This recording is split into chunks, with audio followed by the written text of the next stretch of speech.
Hey guys, Matt Burnett with Allegiant K9. I wanted to hop on here really quick and go through some reactivity tips for all of our reactive dog owners. And just to clarify, I don't typically use the terms reactive dog or aggressive dog because labels don't usually help. It usually creates a non-solution seeking mindset where you're literally just going, okay, my dog's reactive or my dog's aggressive. So, you know, that's just how they're always going to be. And there's entire YouTube accounts that are like, I have an aggressive dog, I have a reactive dog, etc. And they basically say that because they don't use corrections, so they can't really get the dog out of that headspace ever. So that, guess what, they have to manage the behavior their entire life, which is miserable for the owner, it's miserable for the dog, it's miserable for the whole family. And usually those are kids that they grow up and they go, I don't really care for dogs a whole lot, they're a lot of trouble, right? I really want to create a situation help people create a situation for themselves, and you can do this. That's the thing, is that it's not super complicated. It's just that you might need some help and some coaching figuring out exactly what to do with a reactive dog. So we're going to go into a couple of things here just to break things down in a simple way so that you can start to understand the mindset behind what makes a dog reactive, how do you know when they're slipping into reactivity, how you correct it, and ultimately what the schedule looks like as you start to correct and to reinforce the appropriate things. Okay, hope this is helpful for you guys, and if you have any questions or comments, drop them down below, and I'll see you guys soon. So the first thing to acknowledge with a reactive dog is that what you're experiencing is behavior. It's not your dog's identity. Just like if someone lies, which we all probably do at some point, whether to ourselves or to others, or someone speeds, doesn't mean you're a liar and a speeder. It's not your whole identity. So when we talk about reactive behavior, I try to limit it to that, just that. It is a behavior that the dog is offering because they found it reinforcing in the past, or maybe we have unknowingly reinforced the behavior in the past through a lot of leash pressure or tension. And let me talk first about what reactivity is. Ultimately, dog reactivity, it doesn't matter if it is on the leash or through a kennel or whatever. It could be considered resource guarding, it could be considered barrier aggression, it could be considered food guarding or toy guarding. Doesn't matter what the reactivity is. I'm talking about times where a dog wants to growl, bark, lunge, or bite anything or anyone based on a given stimuli. Okay, now I would consider three different levels of reactivity. One is just behavioral, meaning that they're just experimenting with the behavior and seeing if it'll work, seeing if they can find reinforcement in it. The second level is reactive, meaning that there's a little bit of a mindset to it. In other words, they've rehearsed the behavior a whole lot, and guess what, they found some reinforcement in it, or you inadvertently reinforce it yourself or you created it, right? This isn't a guilt trip, right? Like, it's solution seeking. So it's okay if you've done stuff, you can always change. Dogs are very smart. Doesn't matter what age they are, you can address reactivity at any age, all right? That being said, when you're dealing with that slight mindset of reactivity, you got to make sure that you're consistent with that dog and that you're very serious about the management of the behavior in the proper way, in the proper order, so that it eventually goes away. The last level is aggressive, okay? The highest level. And aggression is completely different from reactivity. Aggression is something that is usually started to shape at a very young age, or there was an extreme deficit or an extreme neglect in the beginning that completely changed the mindset of the dog. And yes, there are some dogs who can be rehabilitated from that, and there are some that can't. And I would say it would be kind of a waste of your time to try. So have we recommended certain dogs be euthanized for aggression, meaning that 100% of the time they want to bite or put danger or violence on another dog or person? Yes, there are dogs that do fit that description. And do I think they should be euthanized? Yes, I do. I don't think that it's fair to that dog to make them live a life of complete misery, completely separated from all people and all other dogs, just to keep them alive. I've seen personally firsthand some of these situations, and it is heartbreaking, and I have to go with them to the vet and hold the dog right while they're doing it. It's absolutely awful, and it's miserable, and I hope no one ever has to do that. So in order to meet that end, in order to avoid you guys having to deal with that, I want to give you a couple tips on reactivity. So what reactivity is not is when you are walking down the street and your dog is keyed up a little bit, right? And they're like, ha, ha, ha, and they're like, ah, ah, and they're kind of like barking and playing and kind of grabbing the leash and trying to pull it away from you and stuff, that's a whole separate issue, okay? What I'm talking about in regards to reactivity is you're on a walk, the dog is in heel, they have great obedience already maybe, or maybe they don't, but they know that you're at least supposed to walk here, you're supposed to give the handler eye contact, and they do that, and then another dog comes along and now they're jumping out, they're lunging. So the dog maybe understands what heel is, but they don't understand the part of heel that is, you continue to pay attention to the handler, especially when there is a decoy or a stimulation coming off from the side. The way that I want you to start to conceptualize this is that you live in a force field, and that dog needs to understand that you're not paying attention to the decoy. You're not paying attention to the quote unquote bad guy, because then that's just going to make it worse, right?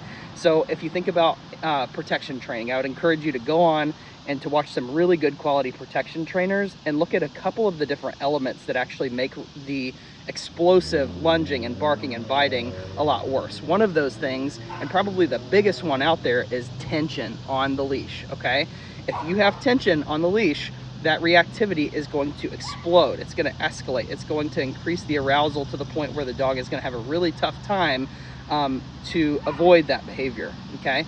So a lot of times what happens is I'll be watching the owner and they'll be walking along, and as soon as they see the other dog or person, they immediately start to lift that arm up and they start to tense that hand up, and you see the tension turn on, okay? So anything that you can do to mitigate that tension, to snap it, to break it, to interrupt the thought process is really good, okay? A couple of tools that I would tell you to probably stay away from, and I'm not saying this is like all the way across the board, but I would say a couple tools that I see owners try to use that they say, oh, it worked, you know, for a week or 2 weeks or whatever, is a harness, all right? A harness is a really great tool for protection dogs. They're a great tool for sled dogs, and some dogs do great on a harness. But let's face it, a majority of dogs, a majority of owners do not know how to give a leash correction using a harness, or they don't know how to mitigate some of the reactivity. Typically, when I see harnesses used, it's going to increase the behavior of the reactivity, it's going to increase the tension, and the arousal just goes through the roof. So if the dog's upset, they're more upset. If they're absolutely mad or aggressive, they're more aggressive, right? If they're stressed, they're more stressed. So you don't want that, obviously.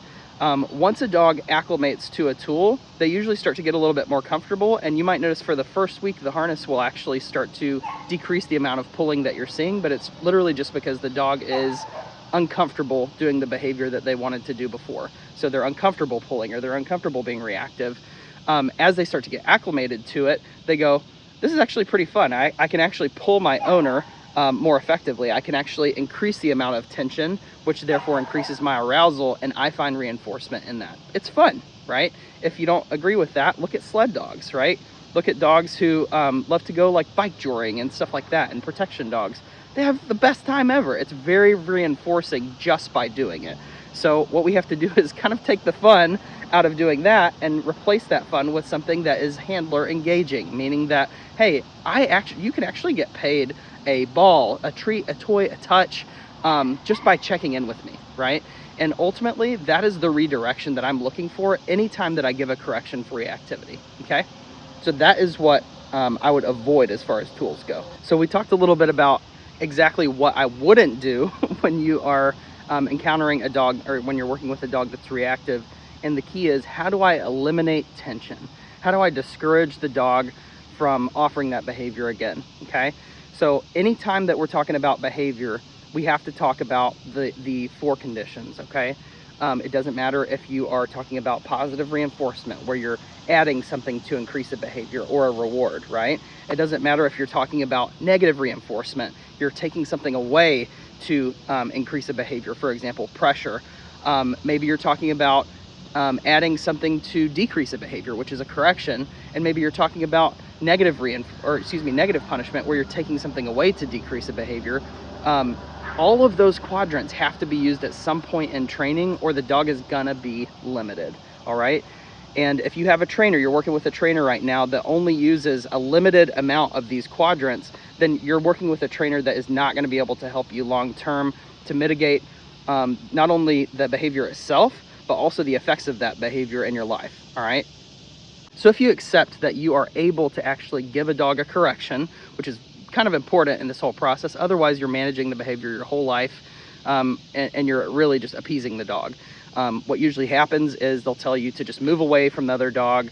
And obviously some of this stuff is just negative punishment. It's taking away the ability or the access to that dog or to dogs as a whole so that you can decrease the behavior of reactivity, okay? That's like saying, I'm scared of water, so I'll just avoid water for the rest of my life. Now, in that situation, the thing that I want to disappear is my fear, right? Well, guess what happens? As I avoid water, guess what? My fear grows. How do you overcome fear? You see the fear, you sit in the fear, and you do it anyway, right? So reactivity is taking the power away from, and it's not, reactivity is not the same thing as fear. And usually it could have a little bit to do with insecurity. It could have something to do with maybe the puppy was raised overstimulated and thinking that they're going to get access to every single dog and every single person that's out there, and that I have to meet every single person and every single dog. That is just not true. And please do not let your dog do that. That being said, learning how to introduce dogs on the leash to other people and to other dogs and to the other animals is extremely important. And a really big part of how you do that is how to mitigate tension. And the best quadrant for that is correction, okay? Now, none of these conditions can operate by themselves, all right? There are times when I need to withhold access to something. I absolutely agree that. Usually from the time that I call a person to set up a consult to the time that we actually do the consult or the evaluation in the home, usually during that time frame, we're doing a lot of negative punishment. We're withholding access to that stimuli so that the dog isn't able to rehearse the behavior and therefore growing the power of the behavior. Because guess what? It's self-reinforcing. So they're literally, by doing it, they're paying themselves for doing it, okay? There are certain things like digging. Like I have a couple dogs that absolutely love digging, and digging as a behavior is self-reinforcing. It's something that they find enrichment, and it's very fun. And there are certain times where I'll let them dig. I'm like, yeah, go to town. You know, it's in the middle of a pasture somewhere, right? Like it's not going to hurt anybody to dig right here. But then there are other times where I'm like, dude, that's my front yard. I really don't want a massive rut in my yard, okay? So stop digging for moles here. I'll find you a mole. I will let you chase it for a little bit, and then guess what? I'll probably put it out in the pasture behind us, right? Like, I want you to actually, all my dogs have met moles. I've held them in my hands, I've let them smell them, and after a while, they're like, oh, cool, that's pretty sweet. They lick it a couple times, and I say, awesome, and I toss it over in the field next door. So ultimately, those self-reinforcing behaviors, we have to find a way to not only take out the reinforcement out of it, but also make it aversive, make an aversive correction for doing that.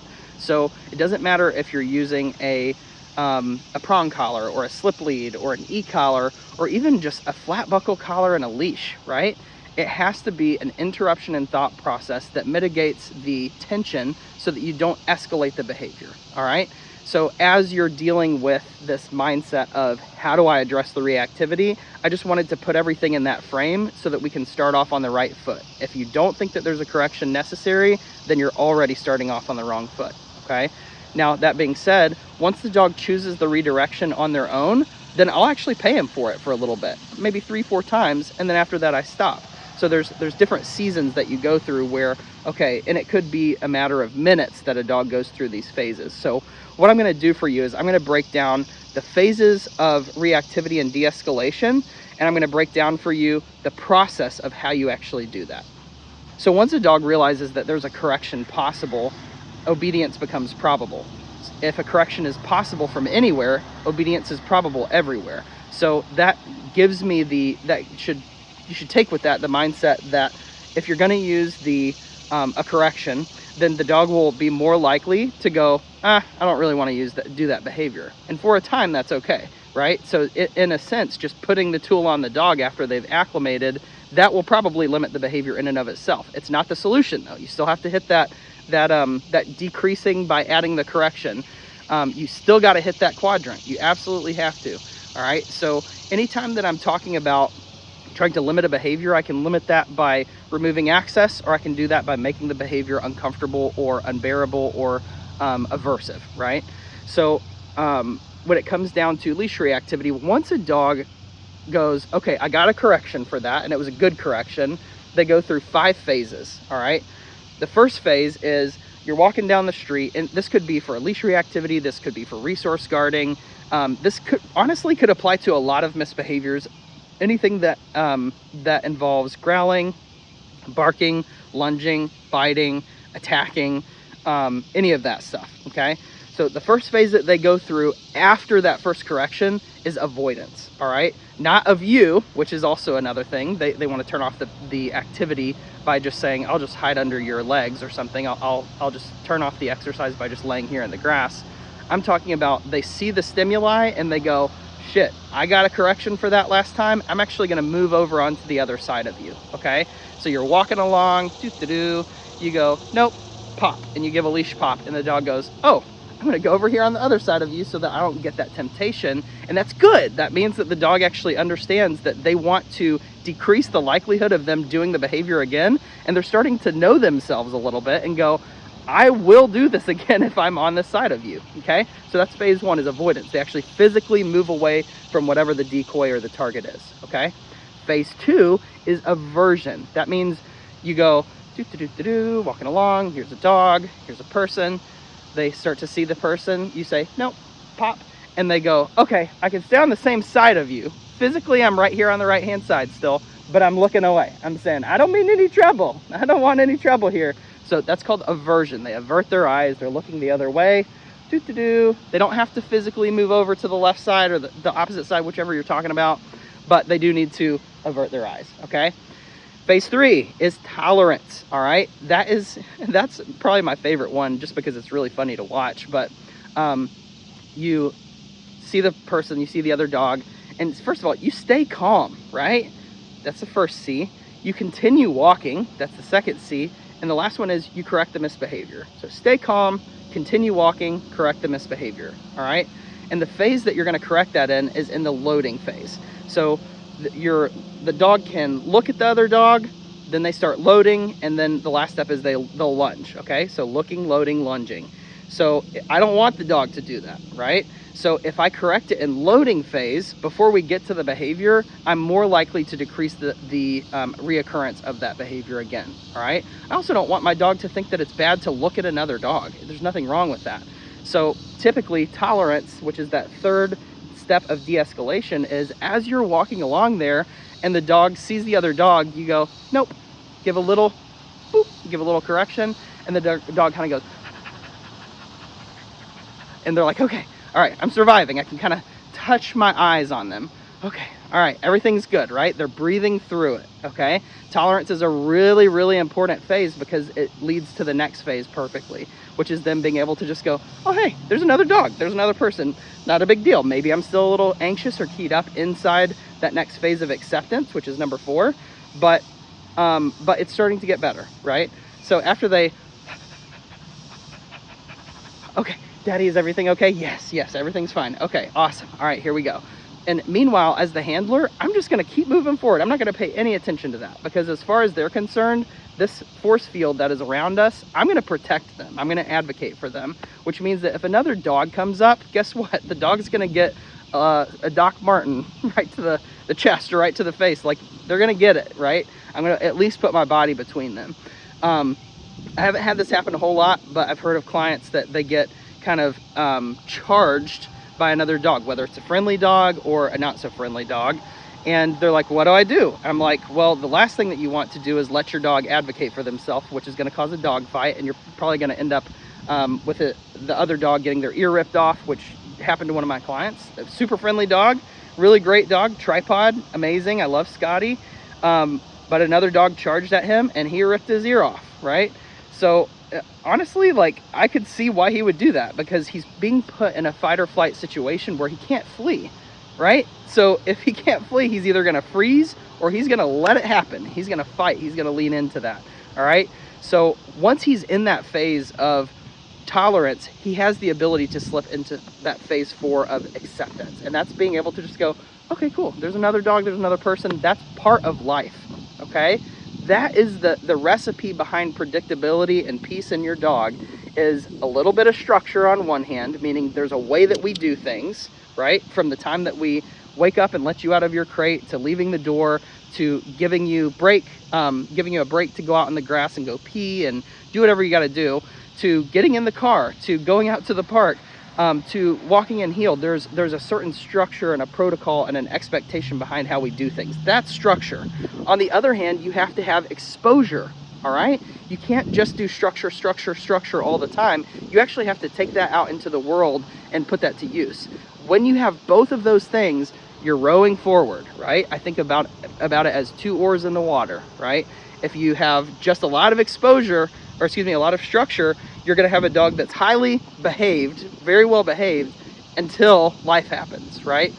If you have a dog that you're giving it all the life that it wants, right? You're giving all kinds of exposure, but there's not really a specific protocol on how we do things, you're gonna end up going in circles, right? You're gonna end up overexposing the dog, overstimulating them, and you're not gonna have very much fun. They're gonna have way too much fun, all right? I want the dog to have fun while experiencing new things, because honestly, freedom and predictability comes from discipline, right? It's a life fact. It is absolutely true. So as I use both of those oars of structure and exposure, then I end up with predictability, and we actually start getting progress, and I'm moving forward, okay? So as a dog is in that 4th step of acceptance, it's literally them just saying, awesome, I accept that there will be other dogs at a distance, across the street, on the same side of the street, walking with us, walking right past us, maybe even they're being aggressive, they're being reactive toward me. I'm just gonna blow it off, right? And I'm gonna only expose that dog in that progression at first. And then as I increase my exposure, we're gonna encounter life. That's why when a dog comes for board and train, we go to downtown Columbia and we take a walk, right? And I don't do this in the beginning because I wanna make sure that they understand there's a certain way that we do everything with the structure. But after a little bit, you've got to get them out in public. You've got to get them exposed to the things that actually would tempt them to do the behavior so that it can start moving through these phases, all right? So step 4 was acceptance. Step 5 is, step 5 is interaction, okay? Interaction is not for every single dog. I'm gonna go ahead and say that right from the outset. Interaction is sometimes gonna never be possible for certain dogs. And what that means is, Mila is my awesome, well-trained, off-leash trained service dog. She's absolutely amazing. She's helped now 264 aggressive, reactive, and behavioral dogs. Very, very well behaved. Super sweet. You would love her. But in the beginning, it wasn't so much that way. And I'm not going to get into details, but she just wasn't that dog in the beginning. She was reactive. She didn't have good recall. Just not a fun dog to walk in the very beginning when I got her at 6-7 months old. All right. So today she's great. And she can pretty much interact with any dog out there, on the leash, off the leash, in our home, in their home. She could go to dog parks. I don't really love dog parks, but if your dog is a dog park dog that does well there, watch out, right? Be careful. Otherwise, stay the hell away from them. They're not my favorite form of enrichment. That being said, if everybody's supervising their own dog and they have, again, good structure at home, good structure out in public, then usually once you give that exposure, then the dog goes, okay, cool. Like, this is awesome. Like, they can really live their best life. But if you're never able to let your dog off leash, whether in a backyard like this backyard's about an acre, if you can't ever get to the point that you trust your dog like that sucks, man. Like, not only for the dog, but for you, because you don't ever get to really see them being free and joyful and happy and at peace, okay? So when it comes down to it, if I can get a dog to that point, that 5th phase of interaction, that would be amazing. I would absolutely love that. But some dogs are just not going to get to that point, at least with maybe their worst enemy, right? If you go on to another video on our channel here called Frenemies, there's a video of Layla and Maya, who were neighbors that were fence fighting all the time, right? There's that barrier of the fence. Just having that barrier between them increased the intensity of their reactivity, and they were biting each other's noses through the fence. It was really bad. So we actually took some time to introduce them without tension on the leash. That can happen. You can have leashes and there not be tension, right? What's funny is tension is not a physical construct for a dog, it's mental. Because if you train a dog on an invisible fence, let's say, and you have that barrier and you've got maybe 10 feet out a sidewalk, they're gonna charge at some point. They're gonna charge at someone and bark, bark, bark, bark. And they'll stop right at the invisible fence and they won't go through it. But it's almost like that's what causes it's almost like they're being held back by that, and in their brain, right, they literally feel like there's a fence there, right? Now, if the correction is not high enough for actually crossing that, then they're going to cross it anyway. At some point, there will probably be something that's high enough value that it's worth the correction to just bust through the invisible fence. That being said, it doesn't have to be a physical barrier, okay? So barrier reactivity or barrier aggression, whatever you want to call it, could be a car window, it could be a fence, it could be a crate front, it could be a invisible fence, it could be a leash, right? Anything that is holding the dog back could be considered barrier aggression or barrier reactivity. So in mitigating that, the biggest thing is you've got to have a way to interrupt the thought process, okay? So I want to talk to you really quick about the schedules. It's not as simple as maybe a lot of people make it out to be, because there is a specific behavior pattern that you're looking for as the dog goes through these different steps and really you're trying to maximize your action so that when you give a little bit of input, the dog gives all the input.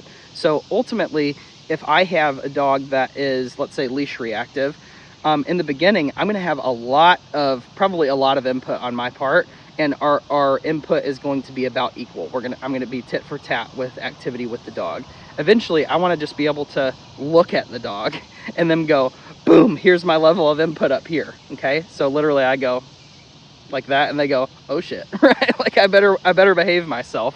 And that doesn't come through these intense, like pooping your pants corrections with the e-collar and the prong collar. It just doesn't work that way. Now, that being said, it does need to be aversive, but aversive doesn't have to mean painful, and correction doesn't have to mean abuse, right? It can be very subtle, okay? So I'm going to show you guys exactly what the process looks like as you go through that. So what's the order of the whole correction? Like, what do I actually do when I'm on that walk? Okay, I'm going to break that down for you. And I get that I'm not demonstrating in this video, but this is more so that you can take notes and you can go back and you can review this as you do your walks. Now, that being said, there are other videos on YouTube and on Instagram that you can go through, and you can actually watch all of this stuff happen in real time, in real life, with real clients, and see real results immediately within the session. Sometimes it takes 3 minutes, sometimes it takes 30 minutes, sometimes it takes a week or two. But if you are willing to put the reps in, you will see your dog go through these phases, okay? So I'm gonna break it down for you in things that you do and things that your dog does, okay? So in general, just to make it very, very simple, you have the correction that you give, you have the redirection that the dog chooses, and then you have some sort of response or reinforcement of what they chose, okay? So correction, redirection, reward. Correction, that's what you do. The dog redirects, and then you pay them for that redirection. So it needs to be something that's actually payable, all right? Now, I'm not going to use that the entire training process for the dog. So how do you fade that out? How do you fade out your input to where the dog actually, in the beginning, dog goes, or their hackles go up. You start to see those red flags of the tail goes up, the hackles goes up, the ears go up, and their eyes get huge, and they're just like, and they're so intense and they're so serious about that behavior that they're like, I'm gonna bark, I'm gonna lunge, I'm gonna be insane, right? So as they're slipping into that, what do I do, right? Again, the first thing is stay calm, right? The second thing, continue walking and then correct the behavior. Stay calm, continue walking, correct the behavior, all right? So I would usually just go, no, pop. The dog chooses a redirection, which is usually continuing to walk and heel with some eye contact. And I say, good, and I pay them. Or I'll say yes, and I'll pay them. Good job. I'll give them a little cookie, right? So again, no, pop, redirection, yes, pay. No, pop, redirection, yes, pay. No, pop, redirection, yes, pay. No, redirection, yes, pay. No, redirection, yes, pay. No, redirection, good. No payment.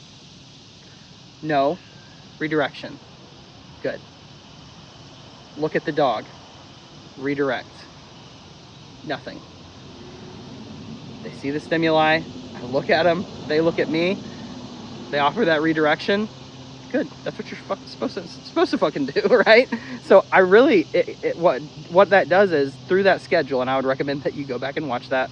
I'm looking to decrease my input from giving the negative marker to giving the correction to their redirection to my marker and reward to literally me going, you better not do it, right? Like I ignore it.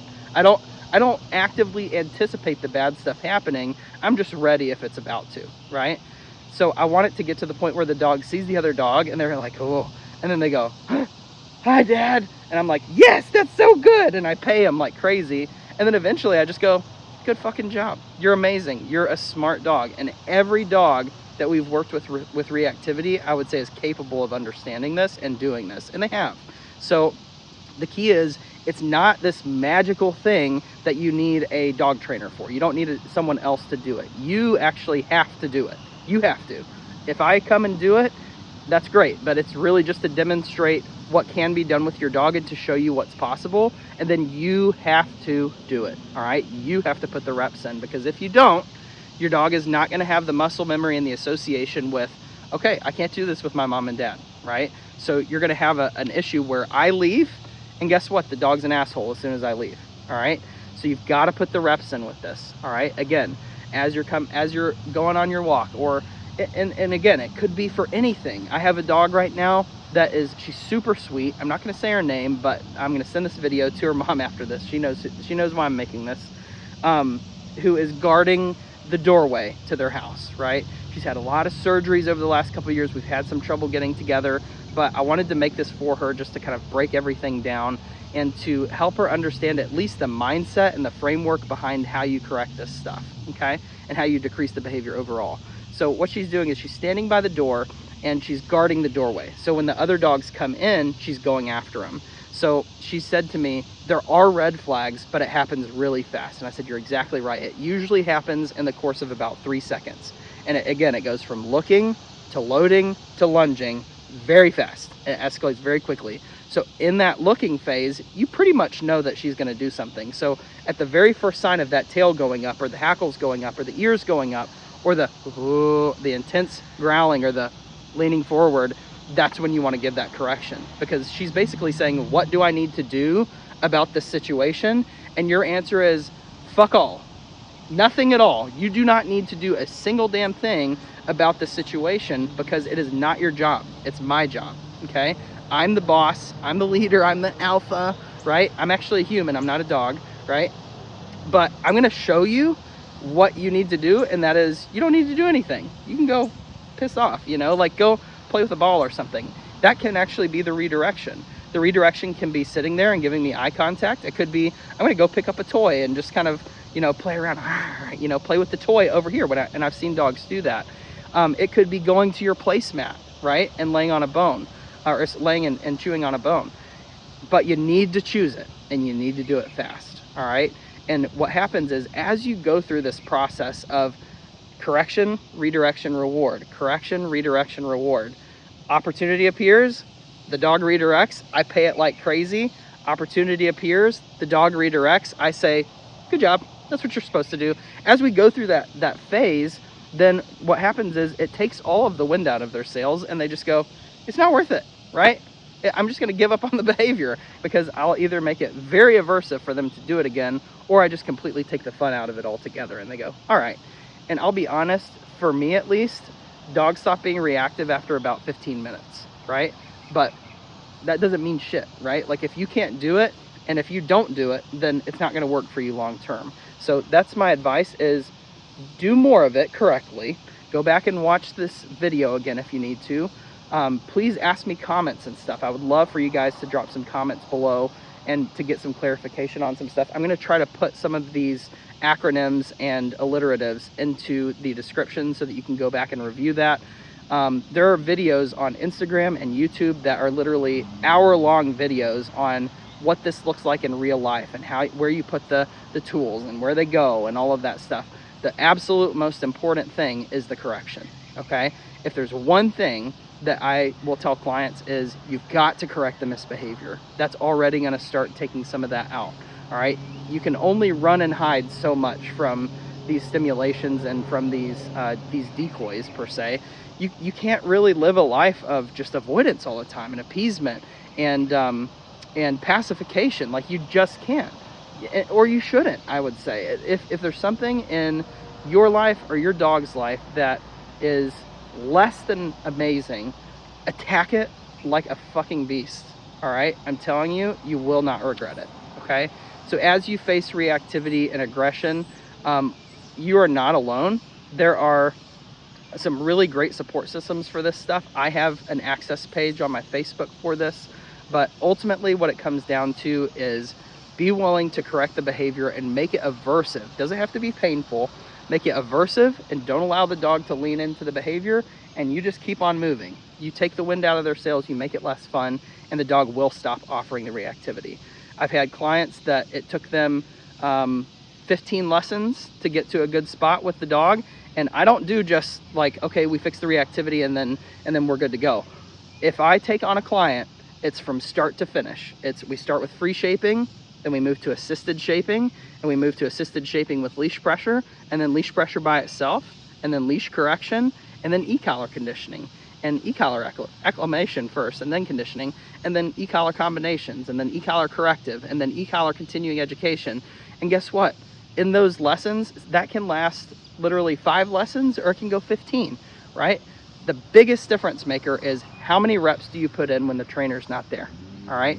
And I'm happy to coach you. I'm happy to in fact, I require videos throughout the week so that clients can actually tell me, this is what my reps look like, so that I can do some tweaks so that they're not practicing imperfectly and they're not putting in reps and rehearsing poor form or poor application of that punisher. All right, so when it comes down to it, I want your dog to enjoy walks. It's not just about limiting a behavior, it's actually about increasing the behavior of the dog making a connection with you. If you don't have relevance, if you don't have some sort of value in your dog's eyes, you're never gonna have the relationship that it takes to be a true leader of that dog long-term for a lifetime. And that's really what it's about, is not just the here and now, but the longevity of the training, right? Like, who cares if the dog stops being reactive? If their whole life sucks and they hate walks, then you're not going to have a whole lot of exposure. You're not going to want to take them out again. So I want you to think about things that motivate your dog, right? I want you to think about how you can build the relevance in your dog's eyes.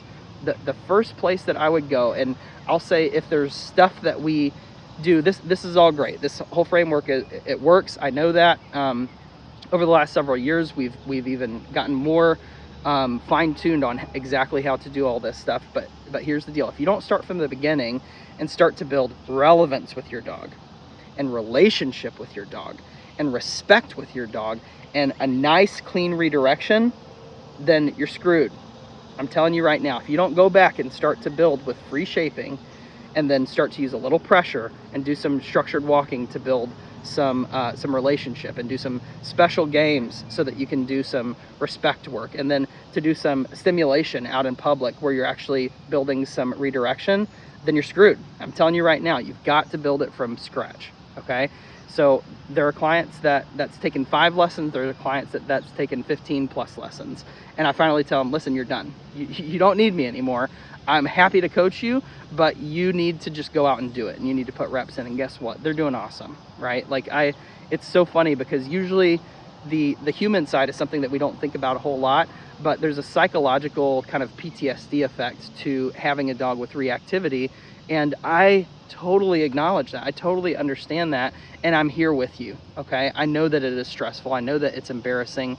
I know that, honestly, it is terrifying to some clients, especially if you have a large dog or a dog that has like a low center of gravity. It can be freaking terrifying, right? So we're here with you for that, and I want you to understand you are heard. I see you, right? And we are happy to help you go through the reps, all right? 2, I'm happy to practice with you. I have a ton of free opportunities for people to just come out and take walks with me. Like, you're welcome to text me and just say, hey, do you have time for a 10-15 minute structured walk at 2:30 p.m.? You're happy, and it's free. You don't have to pay for it even. Just come out, we'll take a walk around the property. You see this little path right here? That's what that's for. It's for structured walking. So you don't even have to introduce the dog to other dogs. There's always dogs out in the yard. We're always rotating constantly. except for right now, of course. She's probably holding off right now. But I really want you to feel like you can reach out and you can put in the reps with me. At the same time, I'm not gonna do your work for you. So in between, if you didn't do the shaping, guess what? We're not meeting, okay? Here's why. I will not waste my time with a client who is not willing to do their own work. I can't. I really can't. There's so many freaking dogs out there that need help right now. The rescue world, the animal welfare world is imploding right now because of all of the irresponsible breeding, and they're just dumping dogs left and right. Shelters are full, rescues are full. We're always having to reach out to each other. Everybody's doing their best. There's some really awesome rescues around here. A Freedom Journey, obviously ours, rural animal rescue effort.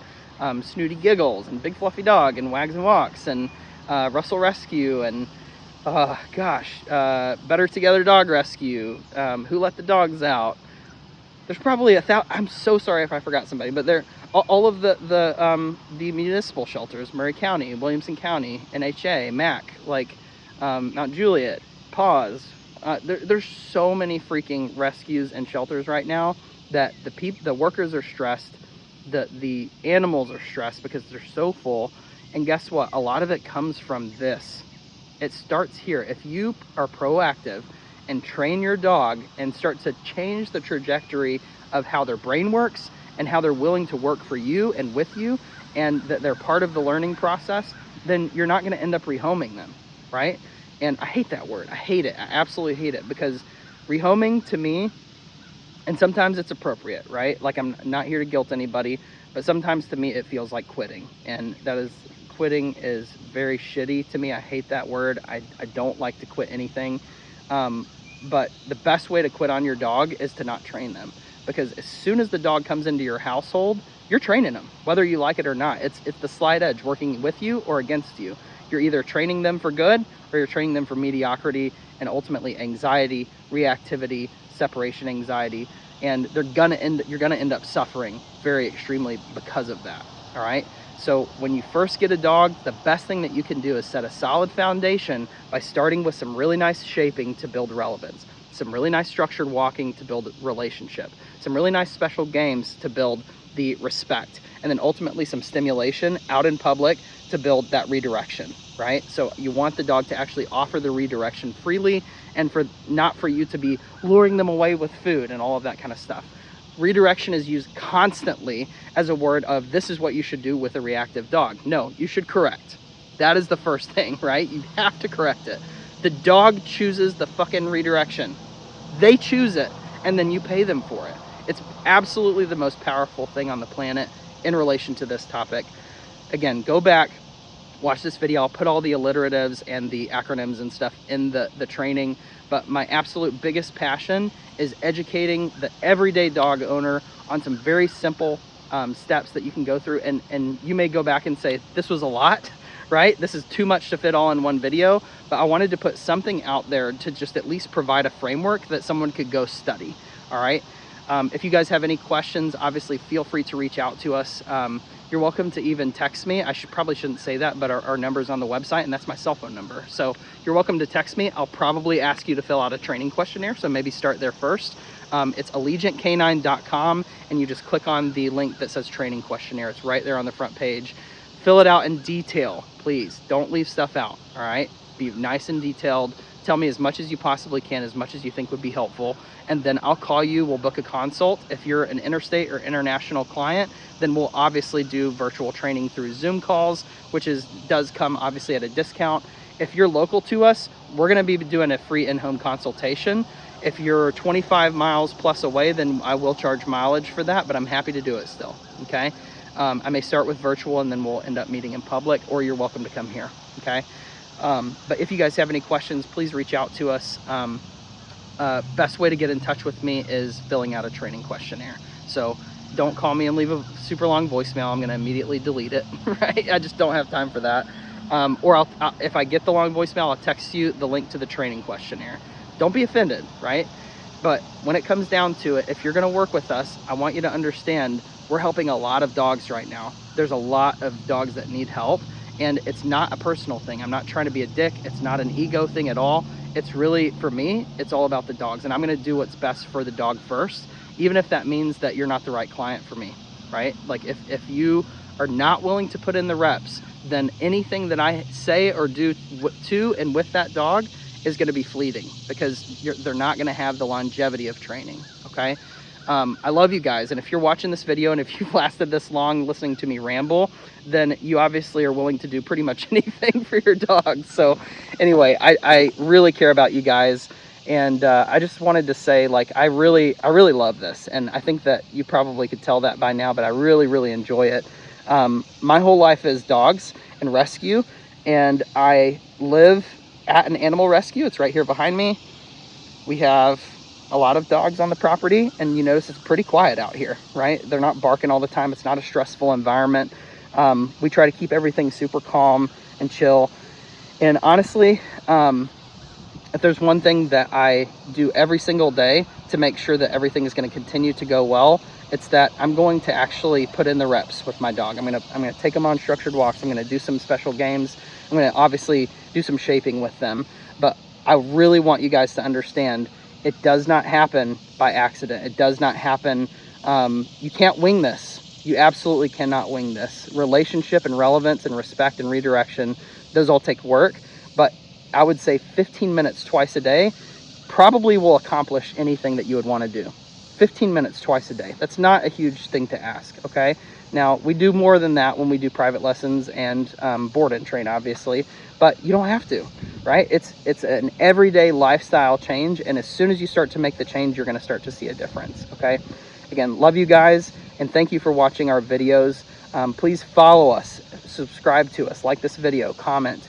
Any engagement is great, even if you're like, I hate you, this is the worst fucking video ever. Say it. I really don't care. I'll put on there that this isn't made for kids, so that, because I say a lot of potty words in this video, so that you can comment whatever you want to, good or bad. And then ultimately, if you can subscribe, that would be super awesome, because we're trying to set a goal right now of 1,000 followers, so that we can actually do some YouTube lives and start to share some of this stuff in the landscape format here, with a little bit higher quality on YouTube, because I just like the platform better than I do Instagram or anything else. Hopefully we don't get censored. That's always something that we have to fight. But if we do, we'll just move to a different platform. So anyway, love you guys very much. We will talk to you soon, and thank you for joining us as we are training dogs together. We'll talk to you guys.